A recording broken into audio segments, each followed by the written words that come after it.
오늘 이렇게 시작하고 있습니다. 이 말씀을 하신 후라고 표현하고 있죠. 그러니까 앞에 어떠한 이야기를 했는지 우리가 알아야지 지금 이 사건이 일어나는지 알 수 있습니다. 바로 우리 27절 앞에 한번 보시겠어요? 내가 참으로 너희에게 이르노니, 지금 제자들에게 말씀하고 있죠. 여기 서 있는 사람 중에 죽기 전에 하나님의 나라를 볼 자들도 있느니라. 예수님께서 진실로 내가 이 말은 참말이다, 아멘이다 이렇게 이야기하고 있습니다. 여기 있는 이 제자들 중에 누군가는 죽기 전에 하나님의 나라를 보게 될 것이다. 마가복음 9장에는 이렇게 표현되고 있어요.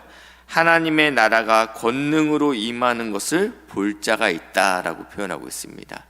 지금 이 말씀을 하신 후에 오늘 성경에는 8일쯤 되어라고 그러니까 명확하지는 않습니다. 언제 이쯤일 것이다 라고 지금 표현하고 있습니다. 그러나 마태복음 17장 1절에는 엿새 후에라고 쓰여 있고요. 그리고 마가복음 9장 2절에도 엿새 후에라고 쓰여 있습니다. 그러니까 이제 나머지 두 공간 복음에서는 이 말씀, 내가 죽기 전에 하나님의 나라의 권능이 임하는 것을 보게 될 자들이 이 안에 있다라고 이야기한 후에 엿새가 되었다라고 이야기하고 있습니다. 예수께서 베드로와 요한과 야고보를 특별히 이 세 제자를 데리고 기도하러 산에 올라가셨다라고 표현하고 있는데요.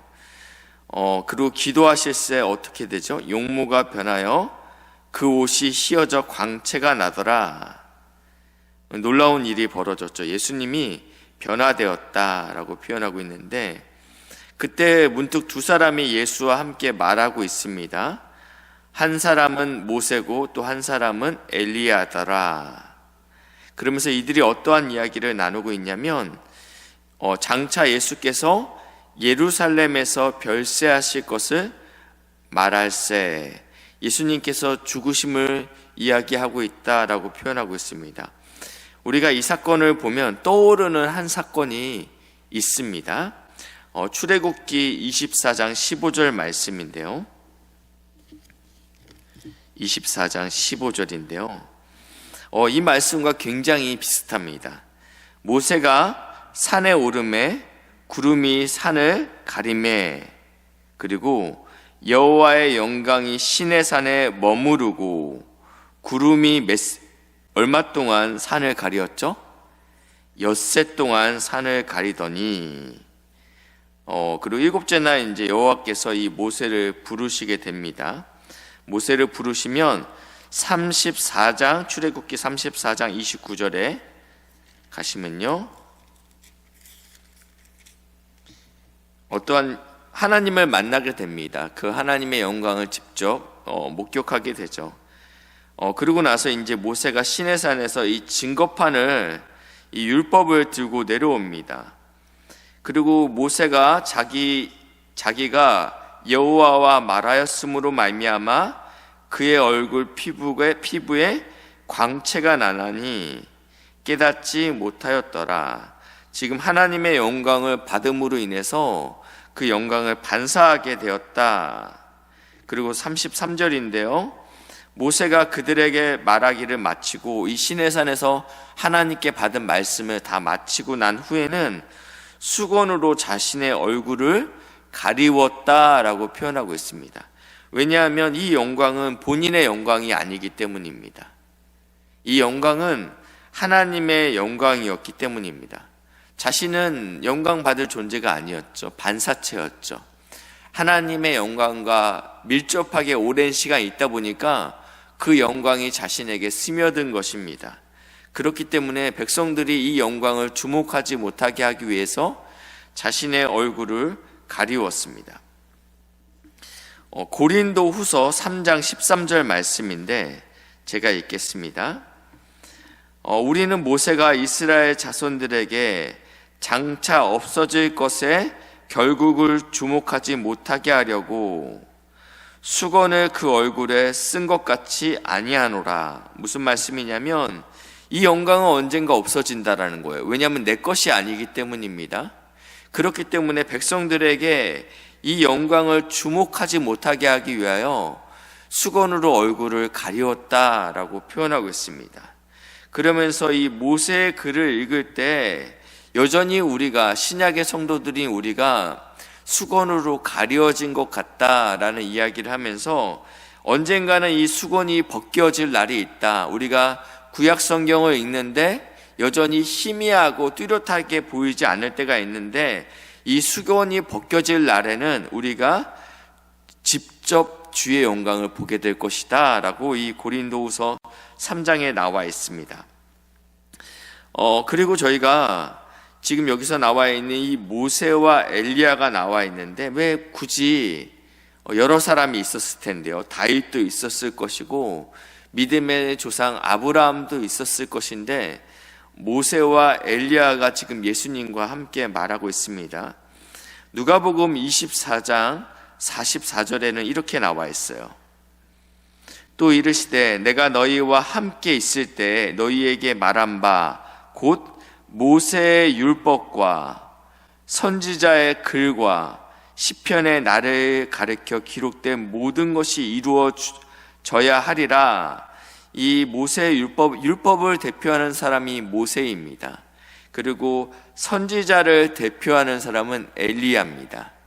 근데 이 모든 기록물에, 이 성경 안에 무엇에 대해서 기록되어 있냐면 나에 대하여 기록되어 있다. 예수에 대하여 기록되어 있는데 예수의 무엇을 기록하셨냐면 그가 고난을 받으시고 그리고 죽고 부활하실 것들에 대해서 이 구약에 기록되어 있다. 그러니까 이 구약을 대표하고 있는 이 모세와 엘리야가 지금 무슨 이야기를 하고 있냐면 내가 이거 기록할 때 예수님 이 뜻이 이런 뜻인지까지는 제가 정확히 몰랐는데 지금 그 뜻이 이루어질 때가 됐군요 라고 이야기하고 있는 것입니다. 예수님의 사명을 다시 한번 하나님께서, 성부 하나님께서, 성령 하나님께서 내가 펜을 들어 이것을 기록할 때 이것이 무슨 뜻인가, 과연 기름 부은 자가 온다라는 것, 그리고 그가 고난을 받는다라는 것, 그리고 그가 다시 산다라는 것이 명확히 무슨 뜻인지 다 이해할 수 없었는데 이 곧 그때가 다가오고 있군요. 이 얘기를 지금 이 변화산에서 하고 있다라는 것입니다. 여기서 이렇게 얘기하고 있죠. 예루살렘에서 별세하실 것을 말할세 라고 이야기하고 있습니다. 그리고 나서 이제 베드로가 32절입니다. 깊이 졸다가 이 베드로와 함께 간 이 수제자들입니다. 그러니까 나름 예수님의 12제자 중에서는 그래도 믿을 만한 그리고 헌신적인 사람들이 이 베드로와 세 제자였던 것 같습니다. 근데 이들이 깊이 졸다가 위로가 되죠. 네, 여전히 졸 수 있습니다. 영적으로 저도 이 말씀이 있다가 하나님 제가 온전히 깨어나게 하옵소서. 여전히 제 영혼이 깊이 자고 있는 상태라면 하나님 저를 온전히 깨워주십시오라고 기도했는데 하나님 이들이 지금 깊이 졸다가 온전히 깨어나게 됩니다. 그리고 지금 되어가는 상황을 보니까 너무 놀라운 광경이죠. 예수가 변화된 모습도 놀라울 뿐만 아니라 거기에 우리가 너무 존경하고 흠모하던 모세와 엘리야까지 그 자리에 있으니 이 광경은 정말 마음 가운데 굉장한 감동이 있었을 것입니다. 그러면서 이렇게 고백합니다. 여기 있는 것이 좋사오니 우리가 초막 셋을 짓겠습니다. 주님을 위하여, 모세를 위하여, 엘리야를 위하여 짓겠습니다. 그런데 성경에서 이렇게 이야기하고 있어요. 자기가 하는 말을 자기도 알지 못하더라. 그러니까 지금 이것은 큰 의미가 없다라는 소리입니다. 이 말 할 즈음에 구름이 와서 그들을 덮는지라. 이 구름은 하나님의 임재를 상징하고 있는데 이들이 무서워 떨고 있으니까 구름 속에서 소리가 나서 이르되 이는 나의 아들, 나의 사랑하는 자다, 나의 기뻐하는 자다 다른 다른 복음서에는 그렇게 기록되어 있습니다. 나의 아들이다. 그리고 너희는 그 말을 들으라.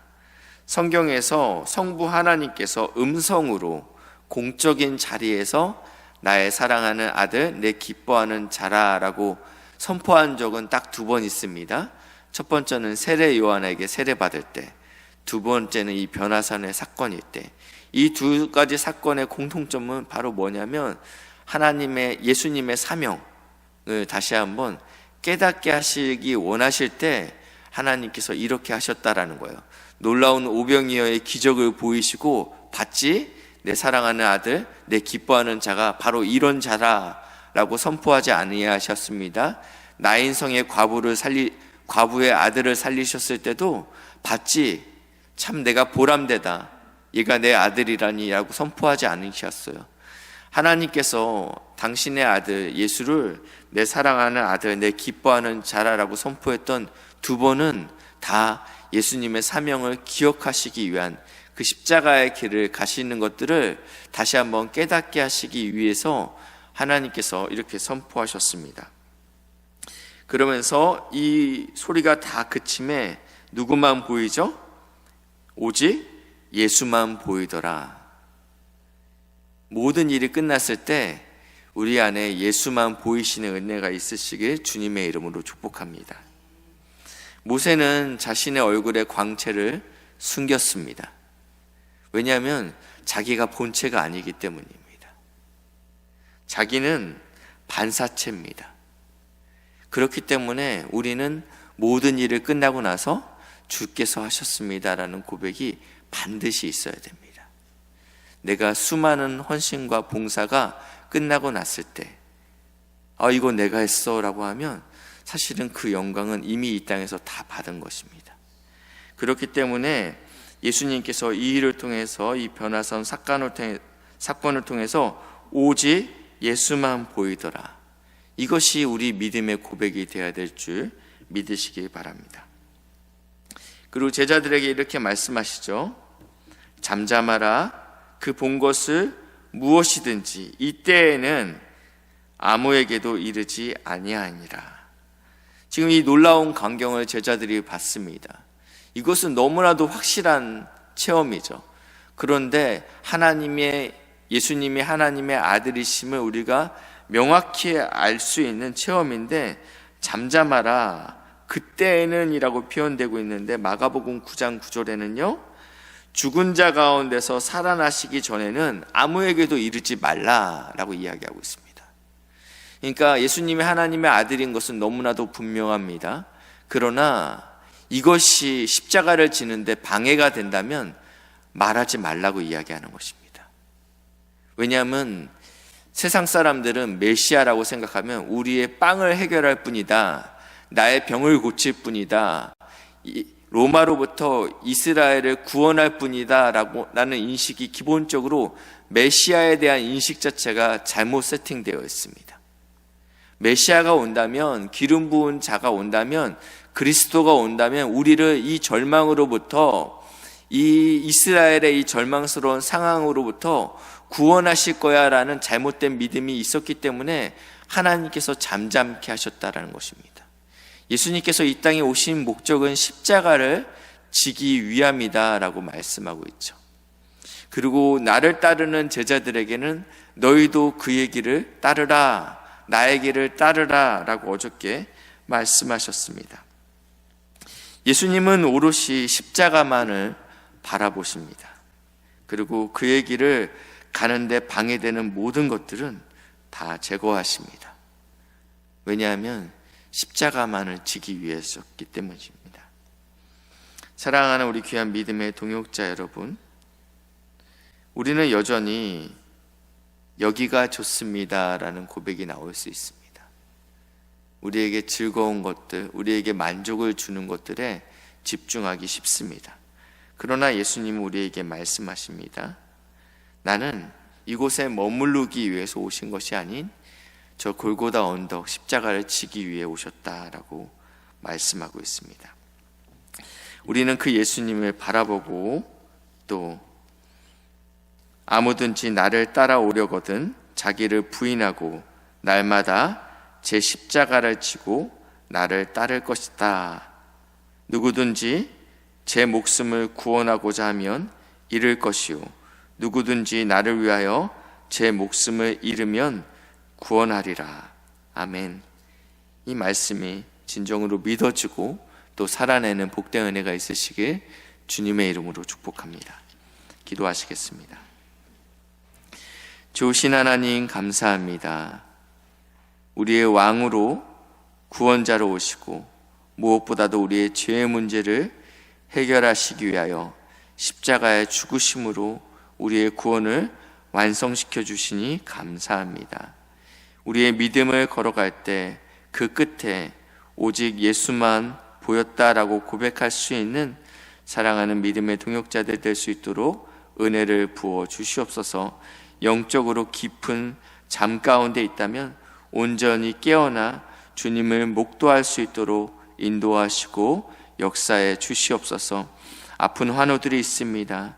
주님 찾아가셔서 위로하여 주시고 주님의 피 묻은 손으로 안수하여 주시옵소서. 하나님, 이 나라와 이 민족을 불쌍히 여겨 주시옵소서.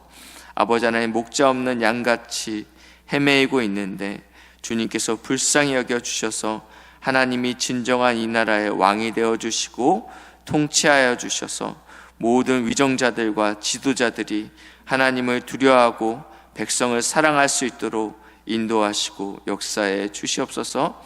주님이 피값으로 사신 복된 교회를 불쌍히 여겨 주시고 지키시고 사랑으로 온전히 하나 될 수 있도록 인도하여 주시옵소서. 감사드리며 예수님의 이름으로 기도했습니다. 아멘.